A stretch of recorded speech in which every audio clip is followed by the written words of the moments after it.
सभी को राम राम। आप सभी का मेरे चैनल पर स्वागत है। आज मैं आपको देवी कवच का पाठ हिंदी में सुनाने जा रही हूँ। नवरात्रि में दुर्गा सप्तशती का पाठ करना चाहिए। दुर्गा सप्तशती का पाठ शुरू करने से पहले दुर्गा कवच का पाठ अवश्य ही करना चाहिए।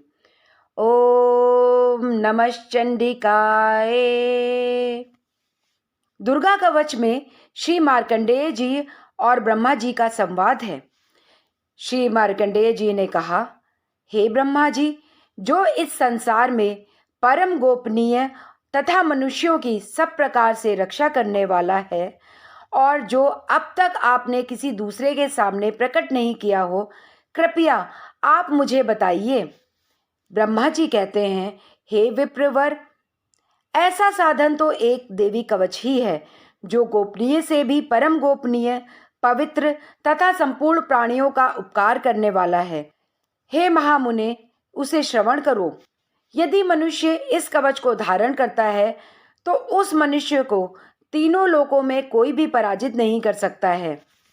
इस कवच के ऋषि ब्रह्मा जी हैं। छंद यानी गाने की शैली अनुष्टुप है। इस कवच के प्रमुख देवता देवी चामुंडा हैं। देवी माँ के नामों से अंगों में न्यास करना या स्थित होने की भावना करना ही इसका बीज है। सभी दिशाओं का बंधन करके सभी को सुरक्षा प्रदान करना इस कवच का मूल तत्व है। इस कवच का पाठ करते समय नव देवी का ध्यान करना चाहिए। देवी नौ मूर्तियां हैं जिन्हें नौ दुर्गा कहते हैं। प्रथम शैलपुत्री, द्वितीय ब्रह्मचारिणी है, तीसरी चंद्रघंटा के नाम से प्रसिद्ध है, चौथी मूर्ति को कुष्मांडा कहते हैं, पांचवी दुर्गा का नाम स्कंद माता है, देवी के छठे रूप को कात्यायनी कहते हैं, सातवां कालरात्रि और आठवां स्वरूप महागौरी के नाम से प्रसिद्ध है। नवी दुर्गा का नाम सिद्धदात्री है। यह सभी नाम ब्रह्मा जी के द्वारा दिए गए हैं। जो मनुष्य अग्नि में जल रहा हो, रणभूमि में शत्रुओं से घिर गया हो, विषम संकट में फंस गया हो तथा इस प्रकार के भय से आतुर होकर जो भगवती दुर्गा की शरण में गए हों, उनका कभी भी अनिष्ट नहीं होता है। युद्ध के समय पर या संकट पड़ने पर उनका तनिक भी बुरा नहीं होता है। उन्हें शोक, दुख और किसी भी प्रकार के भय नहीं होते हैं। जिन्होंने भक्ति पूर्वक देवी का स्मरण किया है, उनका निश्चय ही अभ्युदय होता है। हे देवी, जो तुम्हारा चिंतन करते हैं उनकी तुम निस्संदेह रक्षा करती हो। चामुंडी देवी प्रेत पर आरूढ़ होती हैं, वाराही देवी भैंसे पर सवारी करती हैं, ऐन्द्री देवी का वाहन ऐरावत हाथी है, वैष्णवी देवी गरुड़ पर आसन जमाती हैं, माहेश्वरी वृषभ पर आरूढ़ होती हैं, कौमारी का वाहन मयूर है, भगवान विष्णु की प्रियतमा लक्ष्मी देवी कमल के आसन पर विराजमान हैं और हाथों में कमल धारण किए हुए हैं। वृषभ पर आरूढ़ ईश्वरी देवी ने श्वेत रूप धारण कर रखा है। ब्राह्मी देवी हंस पर बैठी हुई हैं और सब प्रकार के आभूषणों से विभूषित हैं। इस प्रकार ये सभी माताएं सब प्रकार की योग शक्तियों से संपन्न हैं। इनके सिवा और भी बहुत सी देवियां हैं जो अनेक प्रकार के आभूषणों की शोभा से युक्त तथा नाना प्रकार के रत्नों से सुशोभित हैं। ये संपूर्ण देवियां क्रोध में भरी हुई हैं और भक्तों की रक्षा के लिए रथ पर बैठी दिखाई देती हैं। ये शंख, चक्र, गदा, शक्ति, हल, मूसल, खेटक और तोमर, परशु और पाश, कुंत और त्रिशूल एवं उत्तम शारंग धनुष आदि अस्त्र शस्त्र अपने हाथ में धारण किए हुए हैं। दैत्यों के शरीर का नाश करना, भक्तों को अभय दान देना और देवताओं का कल्याण करना, यही उनके शस्त्र धारण करने का उद्देश्य है। महान रौद्र रूप, अत्यंत घोर पराक्रम, महाबल और महान उत्साह वाली देवी, तुम महान भय का नाश करने वाली हो। तुम्हें नमस्कार है। तुम्हारी ओर देखना भी कठिन है। शत्रुओं का भय बढ़ाने वाली जगदम्बिका देवी, मेरी रक्षा करो। पूर्व दिशा में ऐन्द्री, मेरी रक्षा करो। अग्निकोण में अग्निशक्ति, दक्षिण दिशा में वाराही, नृत्य कोण में खड़गधारिणी मेरी रक्षा करें। पश्चिम दिशा में वारुणी और वायव्य कोण में मृग पर सवारी करने वाली देवी मेरी रक्षा करें। उत्तर दिशा में कौमारी और ईशान कोण में शूल धारिणी देवी मेरी रक्षा करें। ब्राह्मणी, तुम ऊपर की ओर से मेरी रक्षा करो और वैष्णवी देवी तुम नीचे की ओर से मेरी रक्षा करो। इसी प्रकार शव को अपना वाहन बनाने वाली चामुंडा देवी दसों दिशाओं में मेरी रक्षा करें। जया आगे से और विजया पीछे की ओर से मेरी रक्षा करें। वाम अंग में अजिता, दक्षिण भाग में अपराजिता रक्षा करें। उधोतिनी शिखा की रक्षा करें। उमा मेरे मस्तक पर विराजमान होकर रक्षा करें। ललाट में मालाधारी रक्षा करें और यशस्विनी देवी मेरी दोनों भौहों की रक्षा करें। भौहों के बीच त्रिनेत्रा और नथनों की यमघंटा रक्षा करें। ललाट में मालाधारी रक्षा करें। शंखनी आंखों के बीच की, द्वारवासिनी कानों की रक्षा करें। कालिका देवी दोनों गालों की और शांकरी कानों के मूल प्रदेश की रक्षा करें। नासिका में सुगंधा, ऊपर के होठ में चर्चिका देवी रक्षा करें। नीचे के होठ में अमृत कला और जीभ में सरस्वती रक्षा करें। कौमारी दांतों की और चंडिका कंठ प्रदेश की रक्षा करें। चित्रघंटा गले की घाटी की और महामाया तालु में रहकर रक्षा करें। कामाक्षी थोड़ी की और सर्वमंगला मेरी वाणी की रक्षा करें। भद्रकाली ग्रीवा में और धनुर्धरी मेरुदंड में रहकर रक्षा करें। कंठ के बाहरी भाग में नीलग्रीवा और कंठ की नली में नलकुबरी रक्षा करें। दोनों कंधों में खंडनी और मेरी दोनों भुजाओं की वज्रधारिणी रक्षा करें। दोनों हाथों में दंडनी और उंगलियों में अंबिका रक्षा करें। शूलेश्वरी नखों की रक्षा करें। कुलेश्वरी कोक में रहकर रक्षा करें। महादेवी दोनों स्तनों की और शोक विनाशिनी देवी मन की रक्षा करें। ललिता देवी हृदय में और शूलधारिणी उदर में रहकर रक्षा करें। नाभि में कामिनी और गुह्य भाग में गुहेश्वरी रक्षा करें। पूतना और कामिका लिंग की और महिषवासिनी गुदा की रक्षा करें। भगवती कटी भाग में और विंध्यवासिनी घुटनों की रक्षा करें।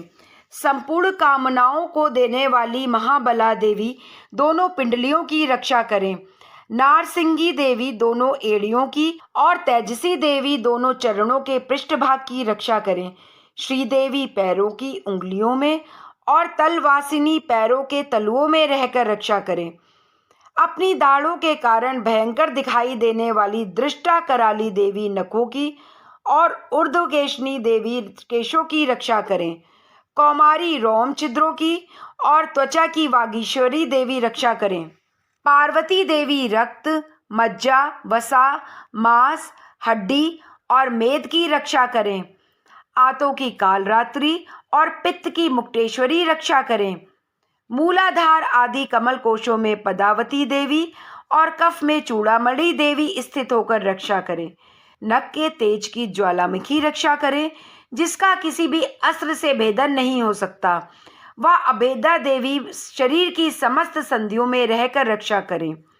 ब्रह्माणी मेरी वीर की रक्षा करें। छत्रेश्वरी छाया की और धर्मधारिणी देवी मेरे अहंकार, मन और बुद्धि की रक्षा करें।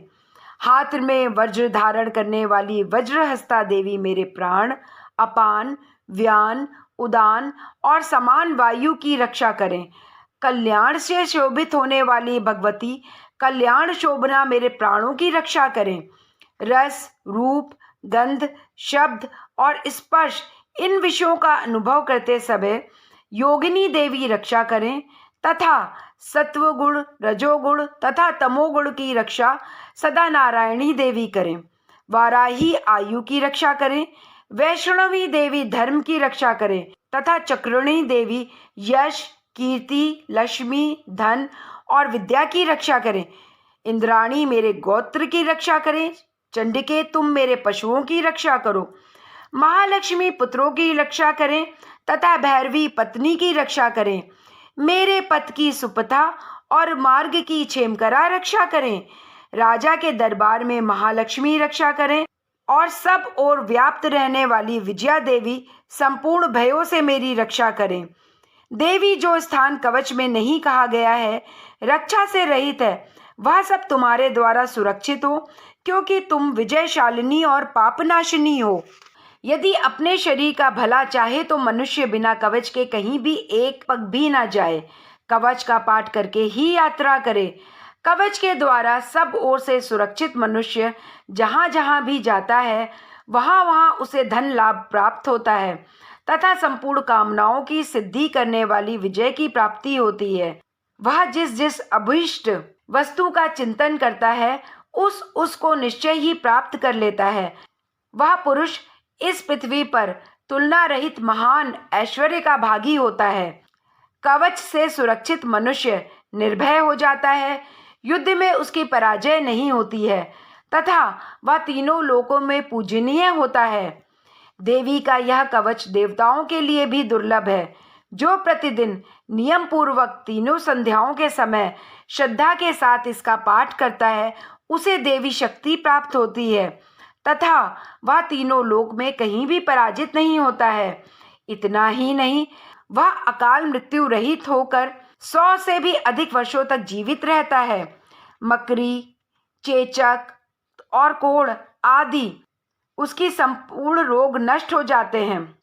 कनेर, भांग, अफीम, धतूरे आदि का स्थावर विष, सांप और बिच्छू आदि के काटने से चढ़ा हुआ जंगम विष तथा अफीम और तेल के संयोग से बनने वाला कृत्रिम विष, ये सभी प्रकार के विष दूर हो जाते हैं, उनका कोई असर नहीं होता है। इस पृथ्वी पर मारण, मोहन आदि जितने आभिचारिक प्रयोग होते हैं तथा इस प्रकार के मंत्र यंत्र होते हैं, वे सब इस कवच को हृदय में धारण कर लेने पर उस मनुष्य को देखते ही नष्ट हो जाते हैं। यही नहीं, पृथ्वी पर विचरने वाले ग्राम देवता, आकाशचारी देव, विशेष जल के संबंध से प्रकट होने वाले गण, उपदेश मात्र से सिद्ध होने वाले निम्न कोटि के देवता, अपने जन्म से साथ प्रकट होने वाले देवता, कुल देवता, माला, डाकिनी, शाकिनी, अंतरिक्ष में विचरण करने वाले अत्यंत बलवती भयानक डाकनियाँ, ग्रह, भूत, पिशाच, यक्ष, गंधर्व, राक्षस, ब्रह्म राक्षस, बेताल, कुष्मांड और भैरव आदि अनिष्टिकारक देवता भी हृदय में कवच धारण किए रहने पर उस मनुष्य को देखते ही भाग जाते हैं। कवचधारी पुरुष को राजा से सम्मान की वृद्धि प्राप्त होती है। यह कवच मनुष्य के तेज की वृद्धि करने वाला और उत्तम है। कवच का पाठ करने वाला पुरुष अपनी कीर्ति से विभूषित भूतल पर अपने सुयश के साथ साथ वृद्धि को प्राप्त होता है। जो पहले कवच का पाठ करके उसके बाद सप्तशती चंडी का पाठ करता है, उसकी जब तक वन, पर्वत और काननों सहित यह पृथ्वी टिकी रहती है, तब तक यहाँ पुत्र, पौत्र आदि संतान परंपरा बनी रहती है। देह का अंत होने पर वह पुरुष भगवती महामाया के प्रसाद से नित्य परम पद को प्राप्त होता है, जो देवताओं के लिए भी दुर्लभ है। वह सुंदर दिव्य रूप धारण करता और कल्याण शिव के साथ आनंद का भागीदार होता है। बोलो देवी माँ की जय, बोलो दुर्गा मैया की जय।